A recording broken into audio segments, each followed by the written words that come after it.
யோவேல் அதிகாரம் 2. சீயோனிலே எக்காளம் ஊதுங்கள், என் பரிசுத்த பர்வதத்திலே எச்சரிப்பின் சத்தமிடுங்கள். தேசத்தின் குடிகளெல்லாம் தத்தளிக்க கடவர்கள். ஏனெனில் கர்த்தருடைய நாள் வருகிறது, அது சமீபமாயிருக்கிறது. அது இருளும் அந்தகாரமுமான நாள், அது மப்பும் மந்தாரமுமான நாள். விடியற்கால வெளுப்பு பர்வதங்களின் மேல் பரவுகிறது போல ஏராளமான பலத்த ஒரு ஜாதி தீவிரமாக வந்து பரவும். அப்படிப்பட்டது முன் ஒரு காலத்திலும் உண்டானதுமில்லை, இனி தலைமுறை தலைமுறையாக வரும் வருஷங்களிலும் உண்டாவதுமில்லை. அவைகளுக்கு முன்னாக அக்கினி பட்சிக்கும், அவைகளுக்கு பின்னாக ஜுவாலை எரிக்கும். அவைகளுக்கு முன்னாக தேசம் ஏதேன் தோட்டத்தைப் போலவும், அவைகளுக்கு பின்னாக பாழான வனாந்தரத்தைப் போலவும் இருக்கும். அவைகளுக்கு ஒன்றும் தப்பி போவதில்லை. அவைகளின் சாயல் குதிரைகளின் சாயலை ஒத்தது. அவைகள் குதிரை வீரரை போல ஓடும்.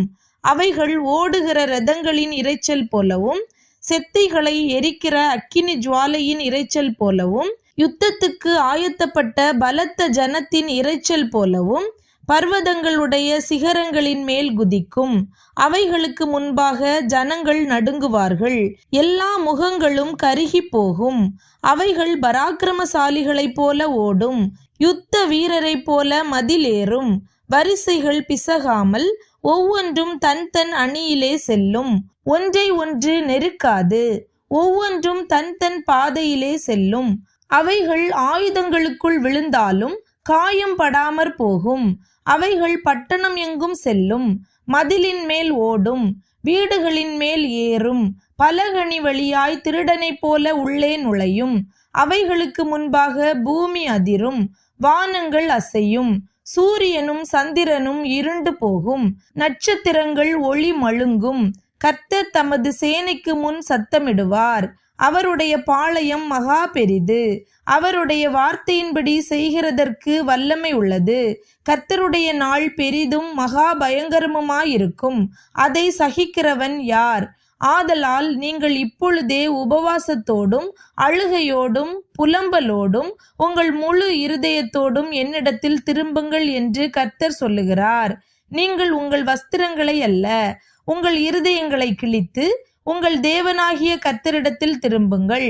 அவர் இரக்கமும் மன உருக்கமும் நீடிய சாந்தமும் மிகுந்த கிருபையும் உள்ளவர். அவர் தீங்குக்கு மனஸ்தாபப்படுகிறவருமாயிருக்கிறார். ஒருவேளை அவர் திரும்பி மனஸ்தாபப்பட்டு உங்கள் தேவனாகிய கர்த்தருக்கு போஜன பலிகளையும் பான பலிகளையும் செலுத்துகிறதற்கான ஆசீர்வாதத்தை தந்தருளுவார். சீயோனிலே எக்காளம் ஊதுங்கள், பரிசுத்த உபவாச நாளை நியமியுங்கள், விசேஷித்த ஆசரிப்பை கூறுங்கள். ஜனத்தை கூட்டுங்கள், சபையை பரிசுத்தப்படுத்துங்கள், முதியோரை சேருங்கள், பிள்ளைகளையும் பால் உண்கிற குழந்தைகளையும் கூட்டுங்கள். மணவாளன் தன் அறையையும் மணவாட்டி தன் மறைவையும் விட்டு புறப்படுவார்களாக. கர்த்தரின் பணிவிடைக்காரராகிய ஆசாரியர்கள் மண்டபத்துக்கும் பலிபீடத்துக்கும் நடுவே அழுது, கர்த்தாவே, நீர் உமது ஜனத்தை தப்பவிட்டு புற ஜாதிகள் அவர்களை பழிக்கும் நிந்தைக்கும் உமது சுதந்திரத்தை ஒப்புக்கொடாதிரும். உங்கள் தேவன் எங்கே என்று புற ஜாதிகளுக்குள்ளே சொல்லப்படுவானேன் என்பார்களாக. அப்பொழுது கர்த்தர் தமது தேசத்துக்காக வைராக்கியங்கொண்டு தமது ஜனத்தை கடாட்சிப்பார். கர்த்தர் மறுமொழி கொடுத்து தமது ஜனத்தை நோக்கி, இதோ நான் உங்களை இனி புற ஜாதிகளுக்குள்ளே நிந்தையாக வைக்காமல் உங்களுக்கு தானியத்தையும் திராட்சரசத்தையும் எண்ணெயையும் கொடுத்தேன், நீங்கள் அதனால் திருப்தியாவீர்கள். வடதிசை சேனையை உங்களுக்கு தூரமாக விலக்கி அதன் முன் தண்டு கீழ்கடலுக்கும் அதன் பின் தண்டு மேற்கடலுக்கும் நேராக அதை வறட்சியும் பாழுமான தேசத்துக்கு துரத்தி விடுவேன். அங்கே அதன் நாற்றம் எழும்பி அதன் துர்க்கந்தம் வீசும். அது பெரிய காரியங்களை செய்தது. தேசமே, பயப்படாதே, மகிழ்ந்து களி கூறு. கர்த்தர் பெரிய காரியங்களை செய்வார். வெளியின் மிருகங்களே, பயப்படாதேயுங்கள். வனாந்தரத்திலே மேய்ச்சல்கள் உண்டாகும், விருட்சங்கள் காய்களை காய்க்கும், அத்தி மரமும் திராட்சை செடியும் பலனை தரும். சீயோன் குமாரரே, உங்கள் தேவனாகிய கர்த்தருக்குள் மகிழ்ந்து களி கூறுங்கள். அவர் தக்கபடி உங்களுக்கு முன்மாரியை கொடுத்து உங்களுக்கு முன்மாரியையும் பின்மாரியையும் ஏற்கனவே வருஷிக்க பண்ணுவார். களங்கள் தானியத்தினால் நிரம்பும், ஆலைகளில் திராட்சரசமும் எண்ணெயும் வழிந்தோடும். நான் உங்களிடத்தில் அனுப்பின என் பெரிய சேனையாகிய வெட்டுக்கிளிகளும் பச்சை கிளிகளும் முசுக்கட்டை பூச்சிகளும் பச்சை புழுக்களும் பட்சித்த வருஷங்களின் விளைவை உங்களுக்கு திரும்ப அளிப்பேன்.